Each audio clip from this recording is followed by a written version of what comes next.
Content warning. During this episode, we talk about a few triggering things that happen both in the movie as well as the book. Those include bullying, mental health illnesses, misogynistic behaviors, teenage suicide, drug use, underage drinking, homophobia, pedophilia, sexual abuse, rape, and violence. If any of these are triggering for you, please don't listen to this episode. Be safe.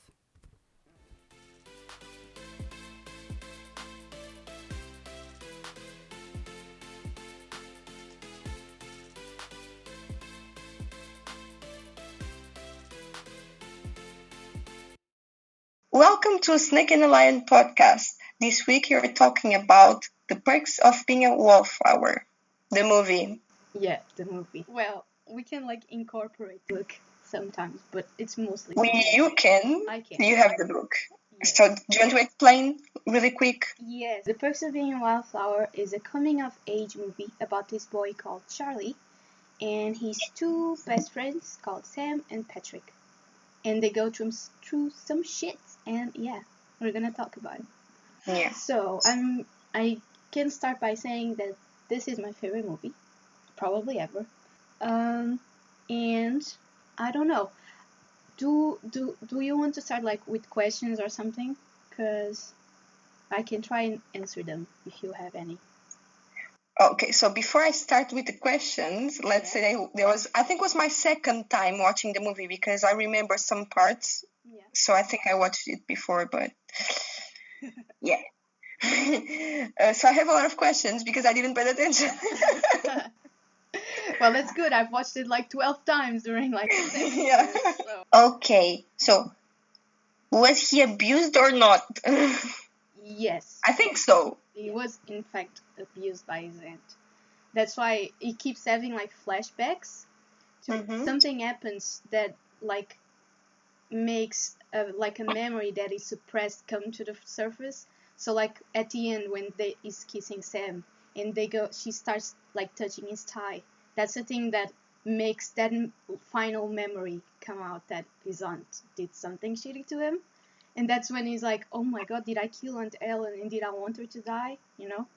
That he finally understands what really happened.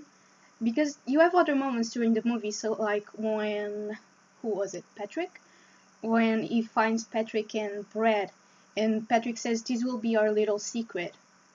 And he has this flashback of him 8 years old talking with his aunt, and the aunt is like, this will be our little secret. Look at your sister, she's fast asleep, Oh yeah, don't tell her something, whatever she said. Yeah, right? Yeah, exactly. Wow, I was very confusion. Yeah, I think a lot of people don't understand that that's what happened. I think they might understand that there was a pedophilia in the movie with Sam and the boss. I don't know if you zoned out on that part, but there was a part where Sam was saying that her first kiss was with her. She was 11 and it was with her dad's boss, so that's pedophilia. Yeah. Yeah, exactly. But I don't think many people actually understand that Charlie was abused by his aunt when he was 8 years old or maybe even younger. Sorry, I was the whole movie huh? I was thinking about it, was maybe I'm just wrong. I can be wrong. And then in the end, that happened. I was or maybe no. But I wasn't sure. So I was I'm going to ask Daniela.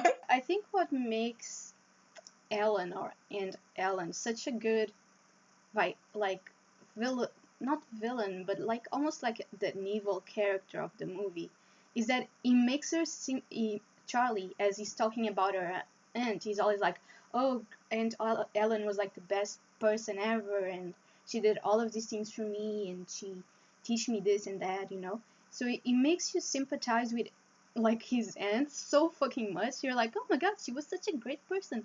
And then it just keeps getting darker and darker, and you're was she? Yeah, because I think there's a part that he says she was the only one that understood my feelings or something like that. Yeah. Or why I feel this way or something like that. Yeah, exactly. I think because we have a lot of mentions for Charlie having been like oh my god, institutionalized. I don't know how to say this word.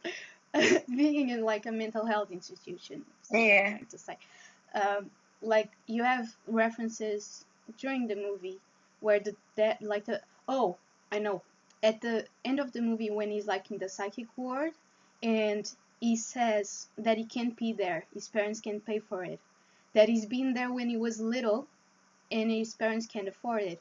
So that implies that he was there when he's like a child. So he's like all throughout his life, he's been oh my fucking god, I can't say this word. Institutionalized. I'm not going to try, like. It's so fucking hard. Uh, institutionalized. Because you have, so like when he was little, then you have after his friend killed himself, and then you have obviously after he figures out what happened to him when he was little. Yeah. It's poor guy. Okay, so another question. Which emotions do you take out of this movie? Right, what emotions I take out of this movie? So many emotions. Yeah. Emotions. I wrote at least 4, just because Okay. I can say just one, so. So there's feelings of not fitting in anywhere. But then you have, like, when you meet Sam and Patrick, you have feelings of finally belonging somewhere and happiness and feeling like infinite, let's say that. I feel infinite. And then, of course, at the end you have feelings of despair and anger and I don't know, it's such an emotional movie. It's really like an emotional roller coaster all throughout the movie. And in the book, where is the book? Oh, the book. It is divided into, I think it's 4 parts. Let me see. I don't remember if it's 4 or 3. I'm trying hello. 4. Yeah. The movie. The book is divided into 4 parts. And it's like the first part is the flowers and daisies and rainbows. Everything's fucking fine. You get like the time, or you get obviously like bad moments when you find out that his friend killed himself and all of that. But it's mostly happy because he met Sam and Patrick. And then as the book moves on, it just keeps getting darker and darker and darker and darker.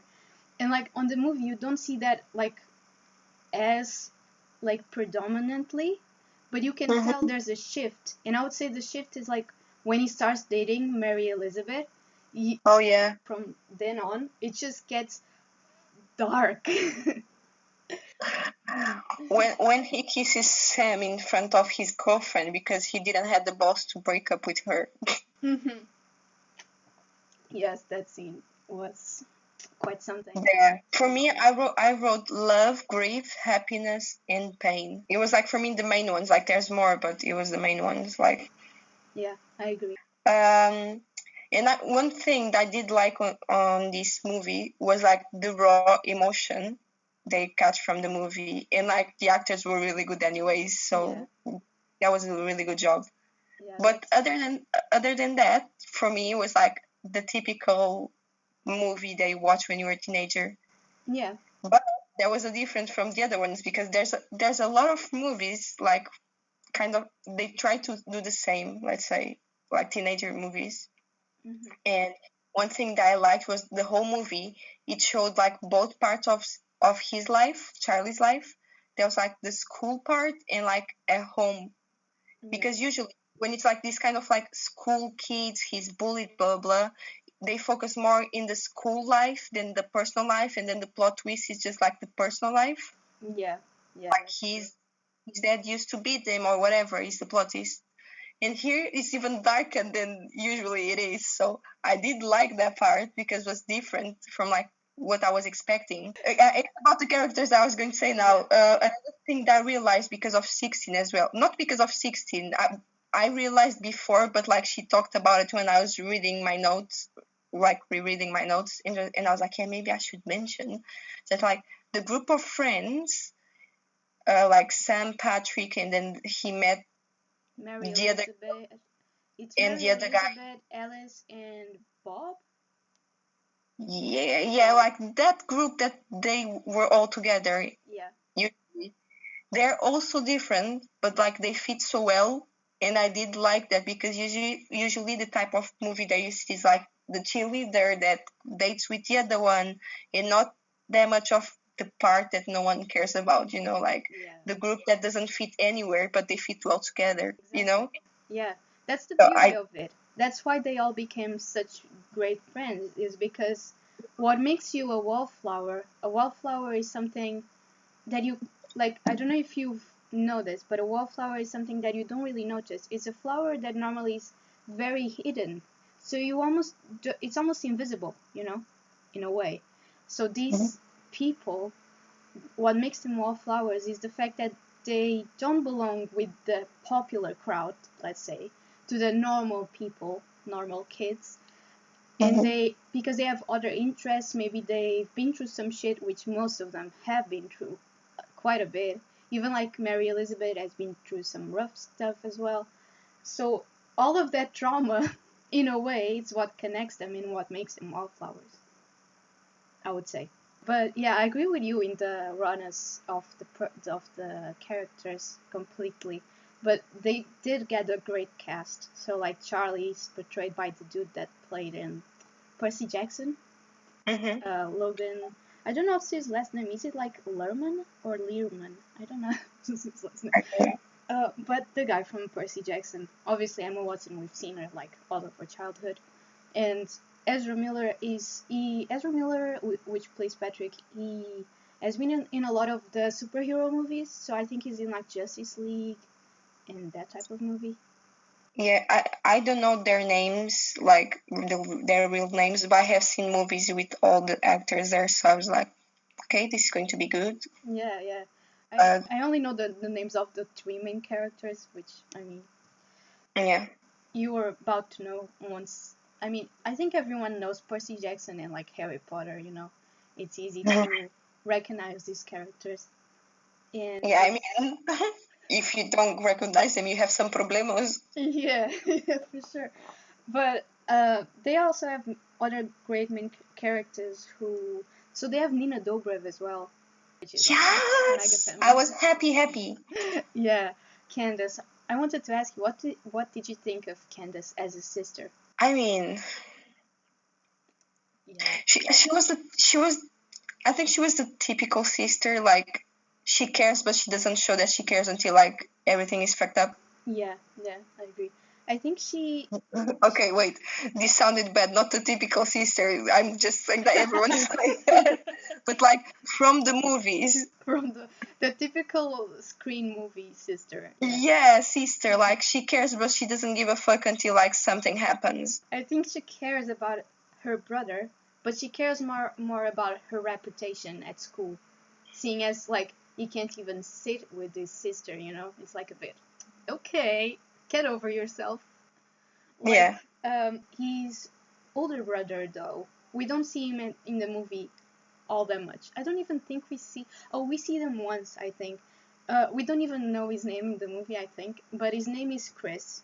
Is Charlie's older brother, and in the book, it is described as such a good big brother. Like he taught Charlie how to fight when he was being like beaten up by bullies. So he taught him boxing so he could defend himself. And it's just in the book, it's just described as like this big role model for Charlie almost. He's like the best big brother and he really loves him. And obviously he misses him a lot now that he's like at university and he doesn't see him as much. So I think it's like quite interesting to see that contrast between the two brothers. Yeah. Because Charlie is the youngest. Yeah. No, now it makes sense because the fight scene that he I mean that was amazing because he blacked out like what happened and explains how he can fight because I was a bit like what? Yeah, exactly. I thought you could be a bit confused about that. But yeah, that explains that why he could like take down everyone. Yeah. And is the thing he says, touch my friends again and I'll blind you. Wow, Yeah. aggressive. Oh, but that was a good scene actually. I wanted to ask you if you thought that, so like after he kissed Sam instead of his girlfriend, and they got like separated because he fucked up, Mhm. and to till the scene he punched the guys defending Patrick, and they all became best friends again. Did you think the becoming best friends again was too abrupt, or did you think it was like enough time? No, I think he had enough time because it seems throughout that little break of being friends that it was like after a few weeks or at least. Yeah, yeah. So because he was calling her and she was saying, "Oh, don't call anymore." At this point, I'm just like, how do you say? Oh. I forgot the word. Do you know in Portuguese? No, I don't remember in any of the languages I speak. Well, that makes it a bit more difficult. Okay. Okay, I'm going trying to explain. I just don't remember. Okay. He was feeling pity, like Oh. sorry for him already, like he was so like begging. Yeah, begging. He was begging. Hello, thank you. He was begging to like to speak with her basically at this point, and she was like, "Can you stop?" Like, Yeah, yeah. Yeah, I think it was like she felt so grateful for him to have defended her brother when she couldn't, and no one else was doing anything. They were just letting it happen. Basically, what mhm. happens at school. No, but that was Sam. I was saying about his girlfriend. He was trying to Oh, speak with his girlfriend. He was oh right. calling stuff. Yeah, Mary Elizabeth, she got a university boyfriend. She doesn't give a shit She anymore. doesn't care, yeah. Yeah, no, I was only asking because to me it felt a bit abrupt, but in the book you have like a full, like so many chapters until they become like friends again, that it Mm-hmm. feels like long overdue that they finally, because you feel like his despair it keeps getting worse when he's not with them. So it like Yeah. so in the book especially, like they don't show that as much in the in the movie, but like he starts starts taking more drugs. So like in the movie you have the part where he eats the brownie, like his first time getting high. But in the movie, Jesus, in the In the book, book. in the book he starts taking LSD and smoking cigarettes as well. So like Oh. yeah, he's up. He says in one part that he's up to 10 cigarettes a day, which is not that much, but is also not that little, you know? I mean, it's a little bit too much. I mean, I don't smoke, but I think a normal person that smokes, they smoke between like 3 and 5 per day cigarettes. I think 10 it's already like a lot. Yeah, yeah. Can we talk about music? The Mm-hmm. soundtrack of this movie is everything. Yeah. So good. I love 90s music. Amazing. I did like the songs, but I didn't Google like to know the names or anything. I think the main ones that you should know is the song from the tunnel is called Heroes by David Bowie. Mm-hmm. And the one that he puts in the mixtape twice is Asleep by the Smiths, which is like, I love that song so much, honestly. Yeah. So good. And the other one that you might recognize was when they were dancing. Like right at the beginning, there was some type of dance. I don't even know what that dance was, to be honest. I can't remember. Like Homecoming or something? Probably not. But they were all Maybe. dancing together, like Sam and Patrick were doing the living room routine or something like that. And Mm-hmm. that song that was playing was like "Come On Aileen" or something like that. The one "Come On Aileen." Na, na, Oh, na, yeah, yeah. na. Yeah, so like that's, I don't know who sings that though. Yeah, no, I know the song. But yeah, I wanted to talk to you about the scene when like after Patrick and Brett broke off, broke up. I can't speak. Uh, and he's like, he starts every. Charlie would say that like when he takes him for a ride on his car, that Patrick would start every night feeling really excited, and it's night, and like he feels on the top of the world, and then he comes crashing down as the night goes on and he starts drinking. And the scene where Patrick, like, all of a sudden kisses Charlie, I thought that was so well done. Because Charlie is a straight guy. Like, there's no indication of him liking guys. There's, even in the book, like, you can see, like, his love interest is very, like, girls, girls, girls, you know. So supposedly, he's a straight guy. But what I like about that scene is that he doesn't freak out. Charlie's so chill. He's like, it's okay. Like, he understands where Patrick came from and why he did what he did. Not because he liked him, because it was like, I don't know, it was like a surge of the moment thing. It was like, I don't know how to explain it, like, better, but I feel like his reaction was very good. Like, Patrick and Sam were like Charlie's first or like closest friends that he had like his whole life, besides his big brother and like, you know. So I think like his reaction comes from there. Like, he felt like it was okay to say like, no, I don't like it. Like, they had the intimacy to do it. While probably if he was a guy that he just met, probably he'll be like, oh wait, like, he probably be a nice guy, but he'll be more defensive about it, you know? Yeah. It's good to see that kind of reaction, especially at the time the movie was released, you know? It was released in 2012, I think. 12. Yeah. But the movie is about the 90s, like, it takes place in 1991 and 1992. So, like, it's even more shocking for the time the movie takes place, you know? Yeah. But yeah.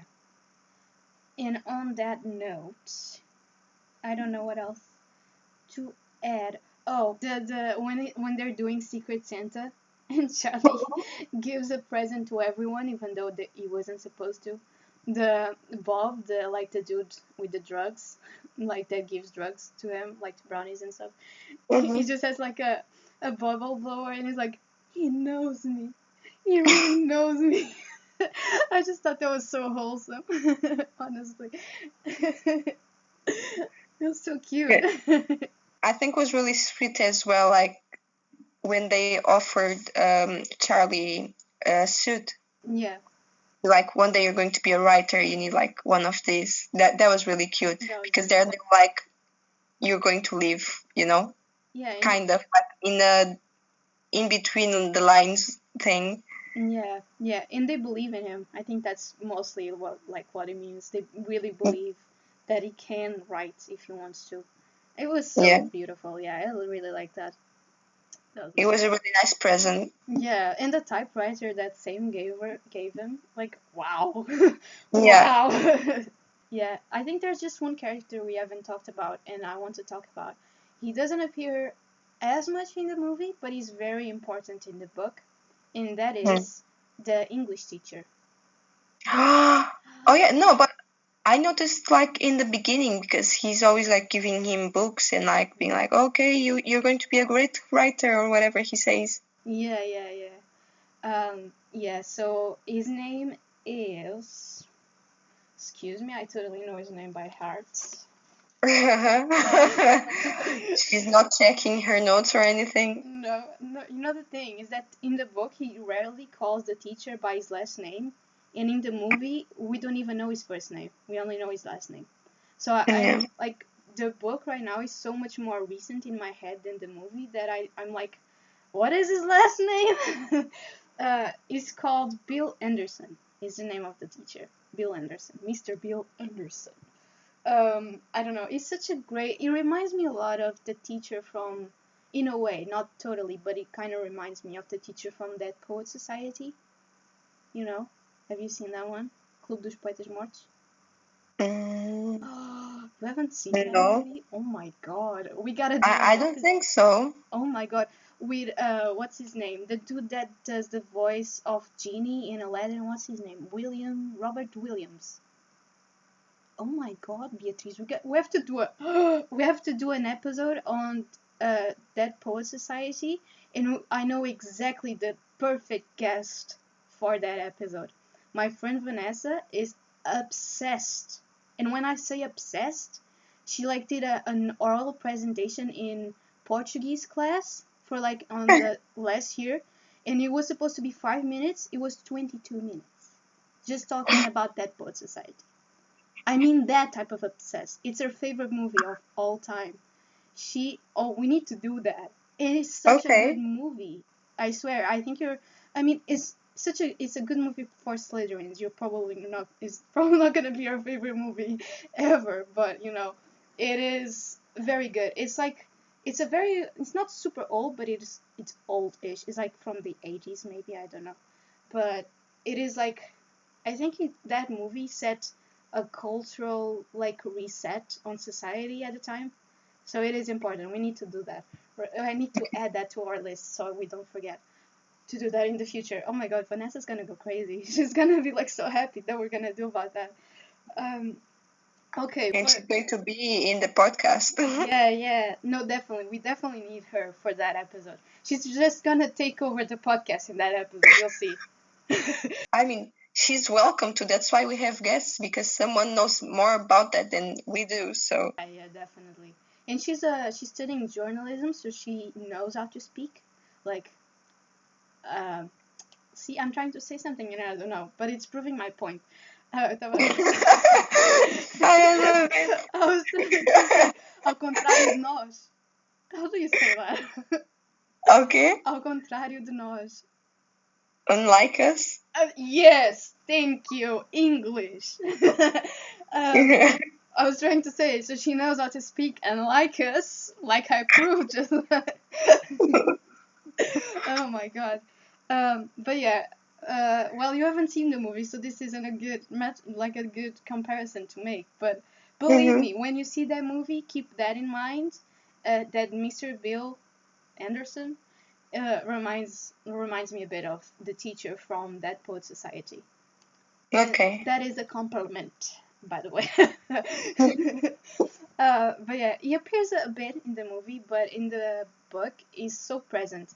Like he's so like he and Charlie create this such like beautiful friendship between each other, like between teacher and student, and it's such a strong connection that Charlie even goes celebrate a holiday with his teacher at some point. I don't remember if it's like Easter or something like that, but I know that he goes like to his house, meets his wife, meets like his little kid and everything.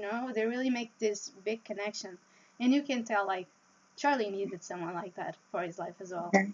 Especially at the end when he says like you were the best teacher I ever had. He gives him a big hug in the movie, and it's like I don't know. I think he's such a good like adult figure almost, because it's not like his parents are bad per se, but they're not very present.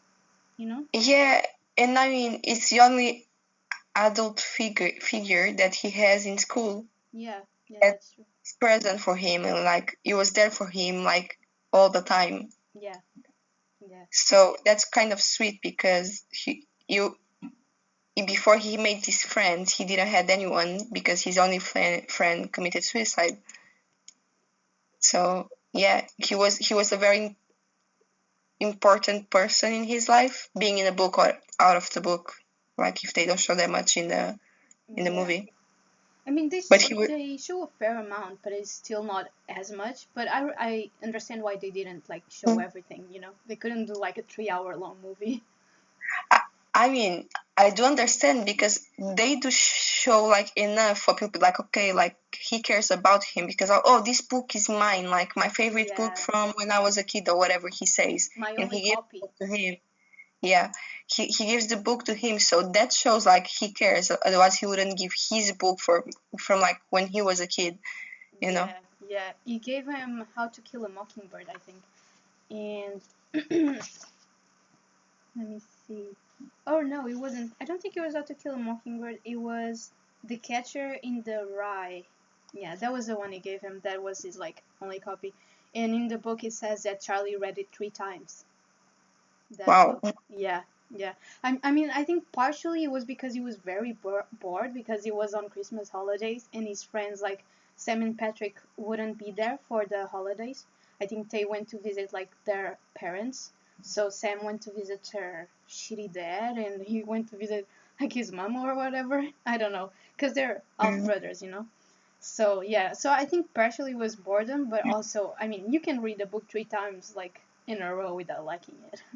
Yes. Yeah, exactly. Can I just say how Sam literally just said to Charlie that they couldn't be more than friends because she had the dickhead of a boyfriend that we never know who he is because he's never around. Craig. Did she kiss Charlie while she was still with her boyfriend that is never around? Yes, yes, she did. But don't worry, Craig was cheating on her from the beginning of the relationship, so it was only fair. I mean, yeah, but still, he should be with Charlie, not with Craig. I know. I mean, they did get there at the end, you know. Yeah, but still. I think if they would have gotten together right away, it would have been like against the purpose almost, you know, because he needs to be excluded from his friend group to get worse and worse again, you know. There's like a part when he's writing his typewriter, it says, "I think I'm getting bad again," and I think it's after he's like separated from his friends. So I think he needed that to relieve, in a way. I think in a way he needed that to relieve his past and get rid of it, get rid of his trauma, you know? Because if he doesn't remember what happened, or doesn't like remembers but doesn't understand it, then he's never gonna get over it, you know? Yeah.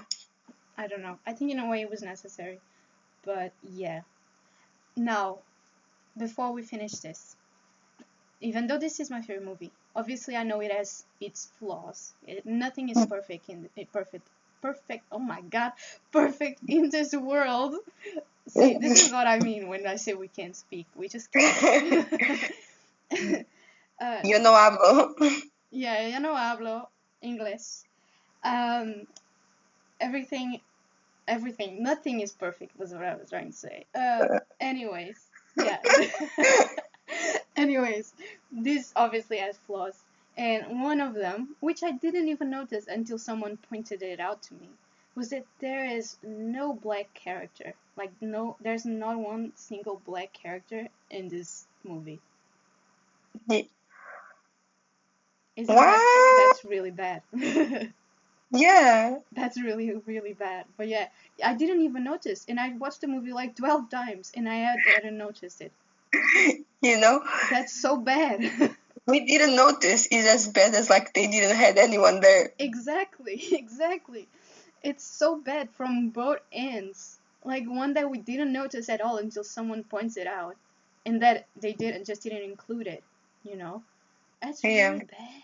Wow, really bad. I don't know if it's because the movie takes place in the 90s, but even then, it wouldn't make any sense. Like, just put a black kid there, please. Like, I don't know, make Alice black, you know, or make Bob black. Who cares?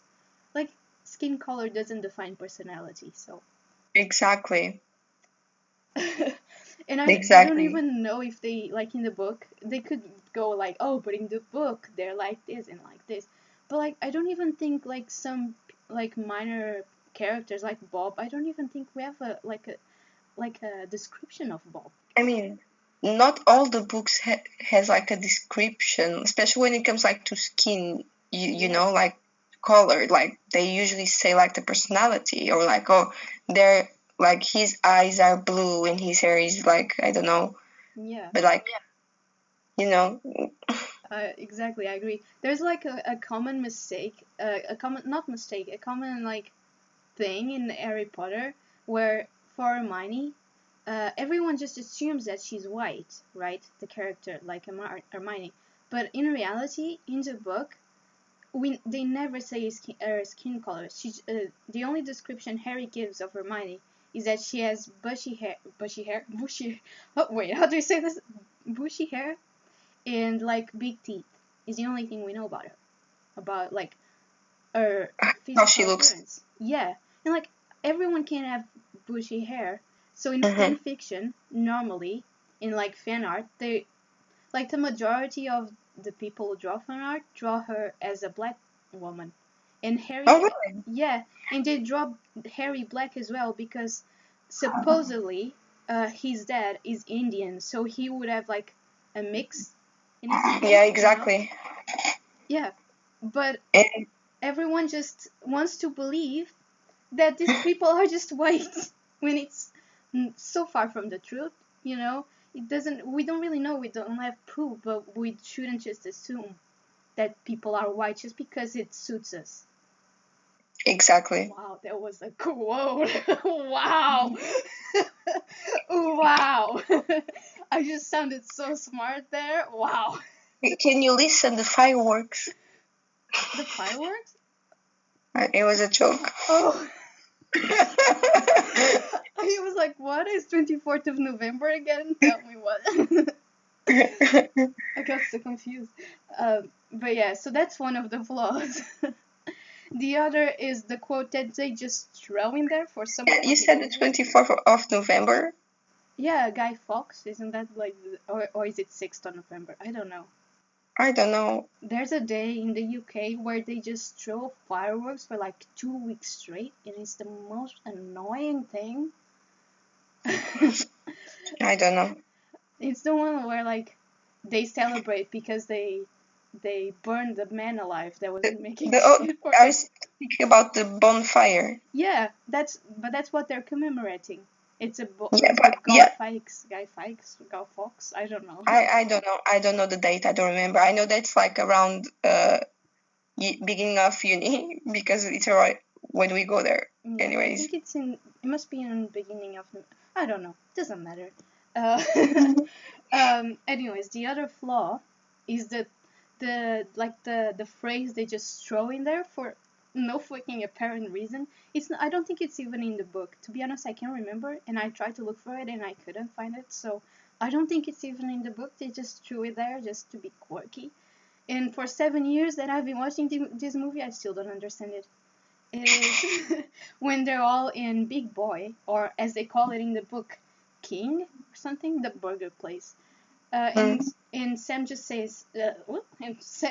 says, Charlie, I'm not a bulimic, I'm a bulimist, which means she believes Yeah. in bulimia. Like, what? Yeah. What was the necessity? Why? Like, it would have been good if they did that, if they went on to explore she having bulimia, but they never did it. It was just a throwaway phrase. Like, what? Hello? Are you good? Anyways, that wasn't really cool. But that was like the two things I could think of that aren't good in this movie. But everything has flaws, as we said. No, I do agree with you. What you said, and it's not that I hate the movie. It's just I wouldn't watch the movie again.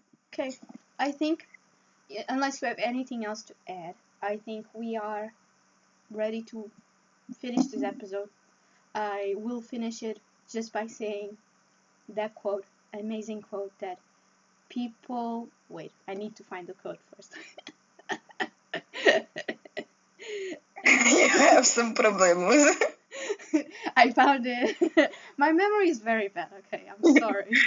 Fucking Dory. Yeah, literally, it's even worse. The amazing quote: "We accept the love we think we deserve." Okay, that's lies. We don't finish the episode like that. Not the quote. The quote is fine. That's Yeah. lies. We finish by rating the fucking movie. Oh, yeah. No, I was just saying because you wanted to add anything. That was the last thing I wanted to add in terms of the No, movie itself. I just wanted to add the rating. Okay. Remind me, are we doing from 1 to 10 or 1 to 5? I forgot. 1 to 10, right? Yeah, Okay. 0 to 10 because you can give 0. Okay. Well, to me, it's a 10. It would be a bit hypocritical, whatever you say that word. Like, it would be stupid of me with this being my favorite movie, not like if I didn't give it a 10, you know? So for me, it's 10. For me, it's a 7. That's more than I think you would give it, actually. Well, I mean, it's a good movie. It's not my type of movie. Yeah. Like, I wanted to bring this up, actually. Beatrice and I were argumenting like earlier today that movies have to do, like, you can choose your favorite movies according to your Hogwarts house. And I was saying, oh, obviously I didn't expect this to be your favorite movie. You're a Gryffindor, of course this isn't your favorite movie. I would expect your favorite movie to be like more action based. And you agreed with me that your favorite movies are action based. And I was like, oh, I think Slytherins prefer slice of life type of movies, which Mm.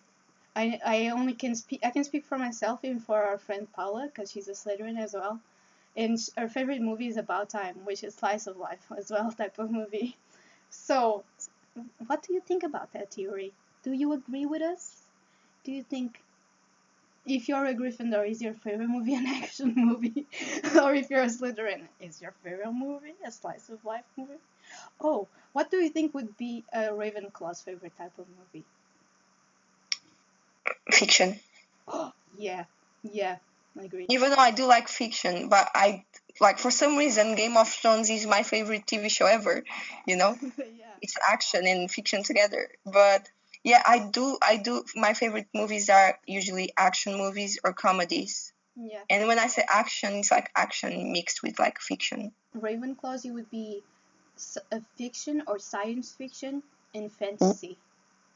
Mm-hmm. And for Hufflepuffs, maybe romance. Mm-hmm. Maybe. I don't know, maybe. Or would they be just the guys who only watch cartoons? Nah. I don't know. I don't know. Let us know. Like, if you Let us know, yeah. if you get this far and you're not annoyed with us anymore, yet, I mean. I can't speak today. Okay, give me a break.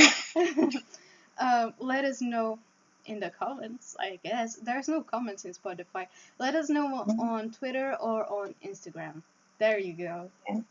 Exactly, because now we have Instagram, people. Yeah, or you can also send us an email if you want. We accept emails as well. I don't know our Yeah. email by heart. What is our email? A I snake. don't know.